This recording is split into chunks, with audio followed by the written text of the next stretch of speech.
On to item number 6, which is a presentation, crime map. We have our Sheriff Anthony Wickersham here. Sheriff Wickersham, if you would.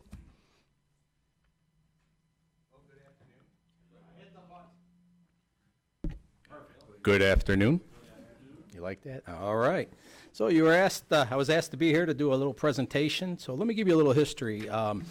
We were using a product called CrimeDar for many years. Most of the local agencies here in Macomb County, even Southeast Michigan, were using that. And that information was fed from the records management system and CAD system, and it was put out daily. And the members of the communities could go and search a local community and see what's going on in their community.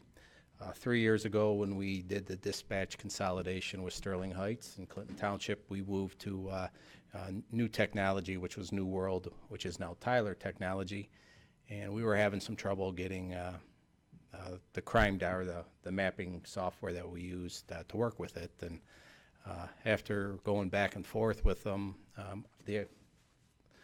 not thankfully, but luckily, IT and the planning department approached us and said, look, we can develop a real robust crime mapping that we could put on the website and really is going to inform and help you guys out. So it was over a year-long project, working to get this thing up and running. We went live January 1st.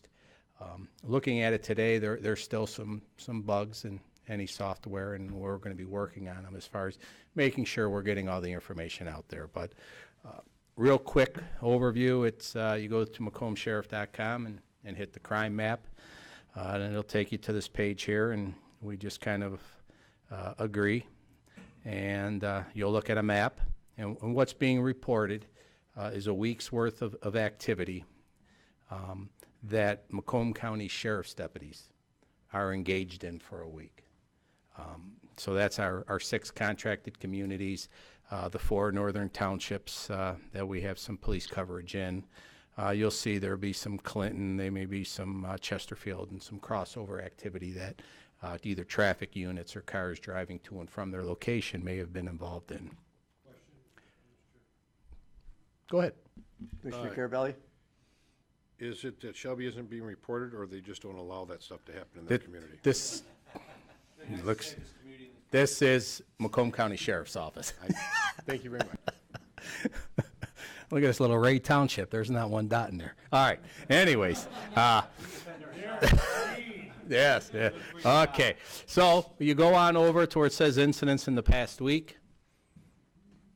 We'll download it, and we have developed what we believe are some of the more question-type activities. We have some alerts. We have some animal complaints, assaults that are occurring in the community, assists of either other departments, fire departments, those type, drug and alcohol, fraud investigations. We have inspections. Every time a number is pulled for an incident inside the county jail, there's a number that's created. Marine Division complaints, other type of complaints that pop up, property type crimes, public relation, and traffic. So we're pulling all of this information from our records management system. 8 p.m.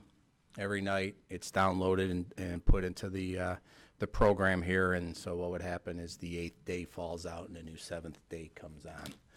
But what we do like about this, and what is really interactive about it, is if we were just to find, let's see, I just used the assault. If we went and we checked on the assaults, and you can see what was going on. If all of a sudden something showed up, and a lot of times I get calls, hey, why are 3 cars at this address? Now I can just tell them, wait till after 8 o'clock and you can find out yourself. No, then I don't have to bother my dispatchers. But anyways, there's information. So the public can go and look and see what's going on in their community, right? So we could just click on that, and we see that's an assault. And what we really like about this is some of our home invasions, some of our larcenies, or maybe even some suspicious activity. If somebody's in their home and they're looking up what's going on their street, and they see like this type of complaint and say, wow, it's an assault, and maybe they witnessed it. You know, maybe they have information that'll help our investigators. All they need to do is click on that. And again, this is something that, you know, we're still working on, and I noticed as we're going through, we have the incident number, we have the type of incident that, you know, you can choose, and we have this location of this incident. And then all you really got to do is go on there and say that, you know, at this date, I did see a suspicious vehicle with 3 occupants. This is what they were wearing. Want this information to go to the detectives, and then that'll be sent to our investigators. It does ask for your name and email, and right now I was questioning why this would be a required. We are changing that to optional because we want this information to be anonymous. We want people to give us information, and we'll follow up on it. So we like that feature. And, you know, again, checking things out, you could just, you know, want to type in Harrison Township. We hit it.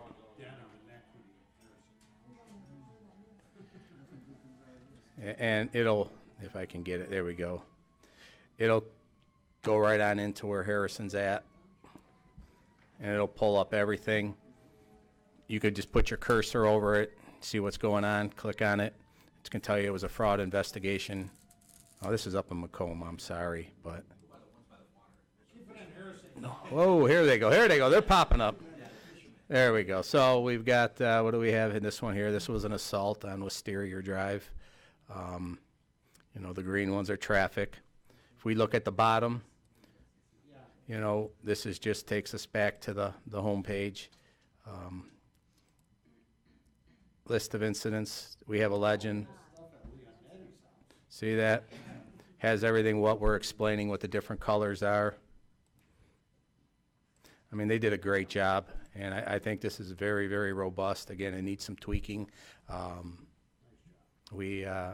there's the public side, which you're looking at right now. There's also a what we call a private side that's just used for us, where we're able to go on in and pull the incidents up. As you'll see, there's some sensitive complaints that we won't put up there, criminal sexual conduct, those type of complaints. We're going to keep those, maybe some drug activity that might be going on, that there's ongoing investigations. We just don't want that to get out yet. But from the private side, I'd be able to get in there, and we'll be able to do pie charts and graphs and see what's going on, and we can set patterns and use it as a proactive tool for the deputies out on the road. So with that, I take any questions. Thank you, Sheriff. If I may, I'll take a motion to receive and file first. Motion by Gillette, supported by Commissioner Sauger. Any discussion? Nope.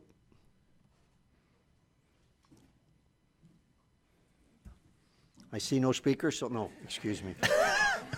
Thank you. Commissioner Lucido? Commissioner Lucido. I'm here. Thank you. Good job. This is really cool. And what I'm wondering is, how do we get this information out to people to know that it exists? We did a press release on it. You did? Okay. We put it out. I know it was run Macomb Daily and a couple other places. It was in the paper there. Okay. And again, it's on our website. So those individuals that go to the website, just the right-hand side, they'll see crime maps. Okay. And they can click right on it. Yeah, we did everything we could to get out and promote it because, again, try to be transparent and get It's that really information cool. out. Yeah, it's very informative. I can see my area has quite a few, though. I'm going to go back and really look into it. Okay, thank you. Commissioner Kraft? Thank you, Mr. Chair. Thank you, Sheriff, for this. Half of my communities are covered by the Sheriff's Department. The other half are covered by themselves. And obviously, Chesterfield, New Baltimore, there's nothing on the map.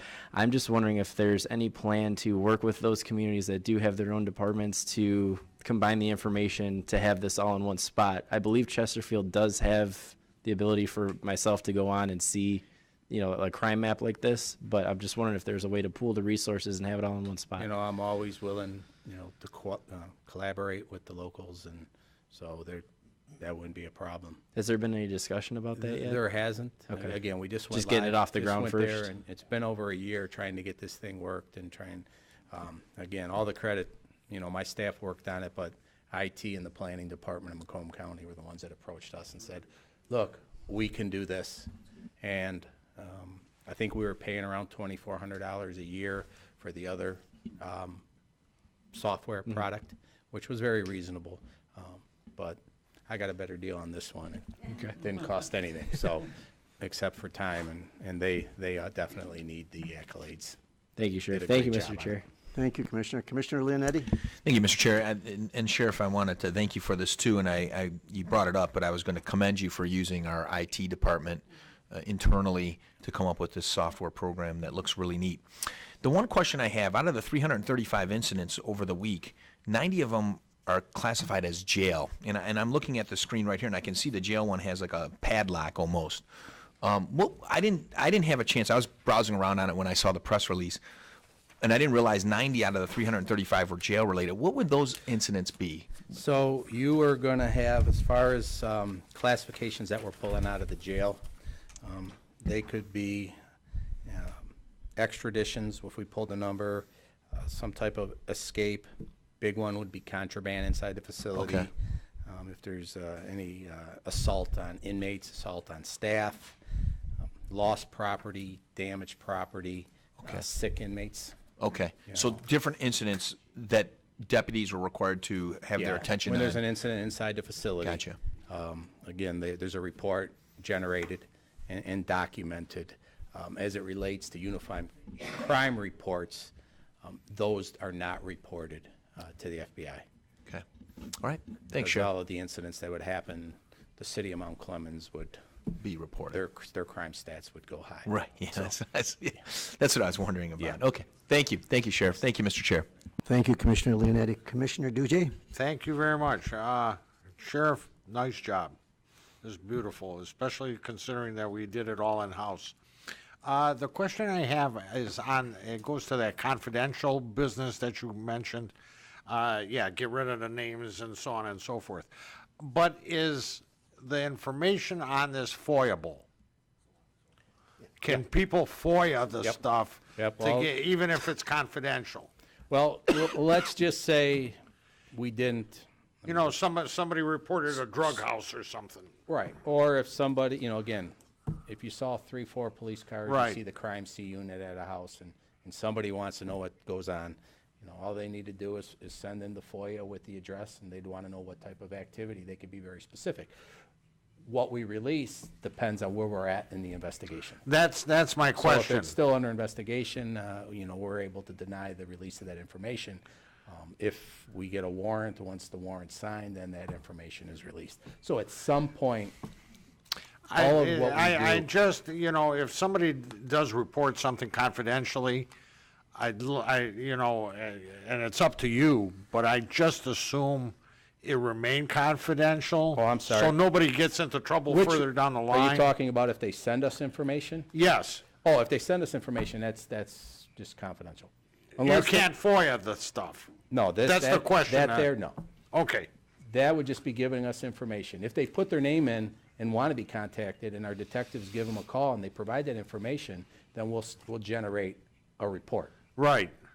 If we don't have that information, we just document the fact that we received an anonymous complaint, so we can justify our Okay. actions. Okay. And so as long as everybody's Yeah. covered further down the line. Yeah. All Yeah, right. some people, as far as the drug houses, those are coming in right now through the website. They give us information. Cool. There's a site, email the sheriff, and we get complaints, attaboys, and tips. Very good. Okay. Thank you, Mr. Chair. Thank you, Commissioner Dujay. Commissioner Sauger? Yeah, Sheriff, I've asked this question many a time, not to you, but it happened probably about 10 times in the last week.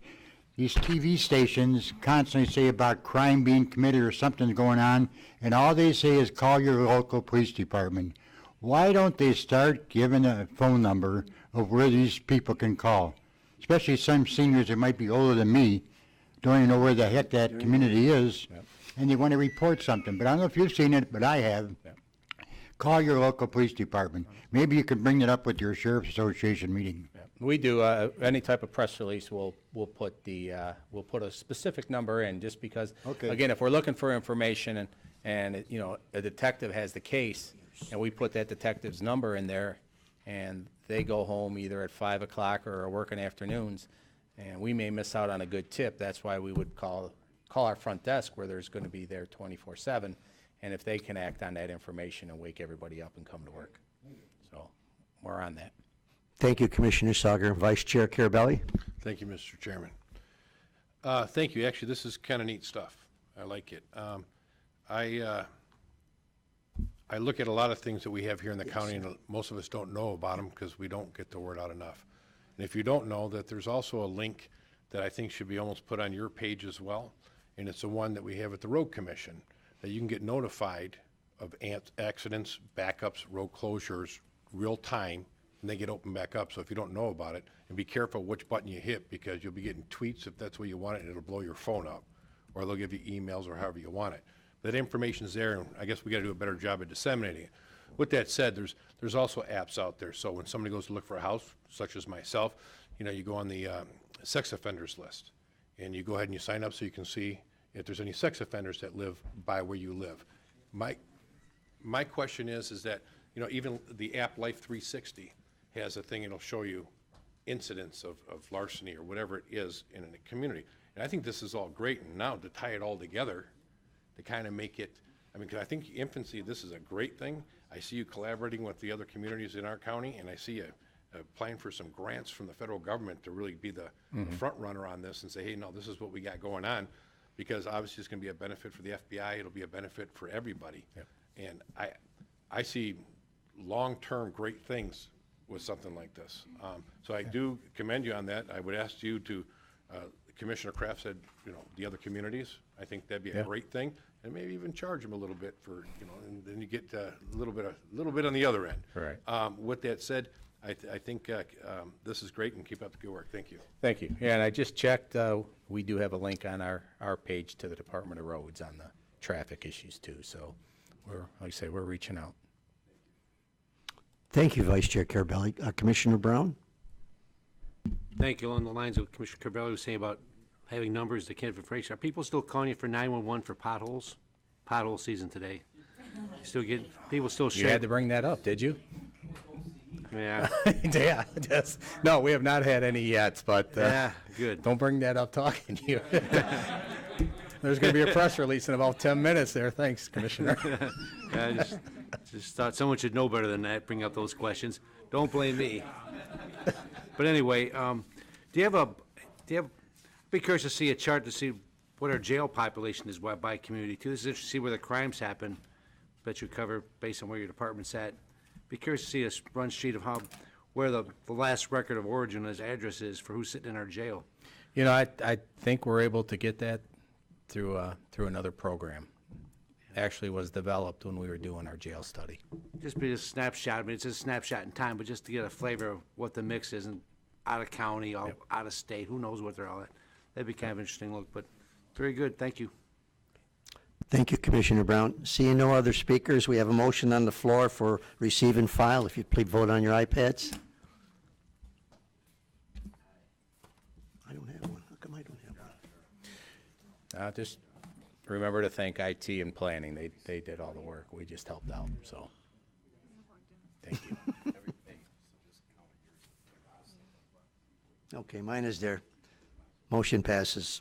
We'll go to 6B, which is HOPE, not handcuffs and families against narcotics. There's an update. We have Ms. Donovan here. Ms. Donovan, if you would. Yes, hi. Thank you. Hi.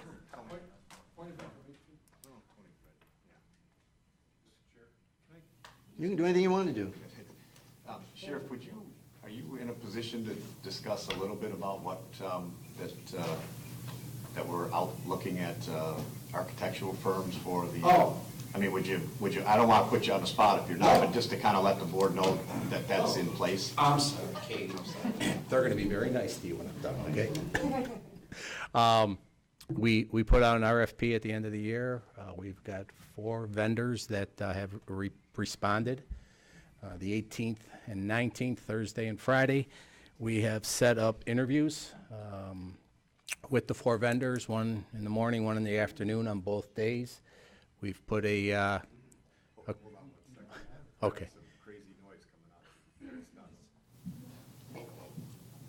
When you guys phone, mine didn't like that.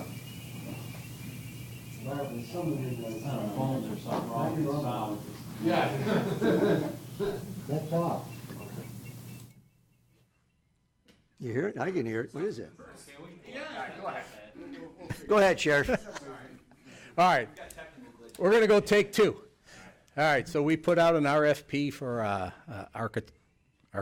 architectural, a company to come on in and do the analysis and architectural work on what we want to do into the future. The presentation that I gave at the end of last year referenced the jail. And so we have 4 vendors that responded to the RFP. We've set up a committee with my staff, with a member of the Board of Commissioners, the Executive's Office. We have representation from Circuit Court Judge, District Court Judge, and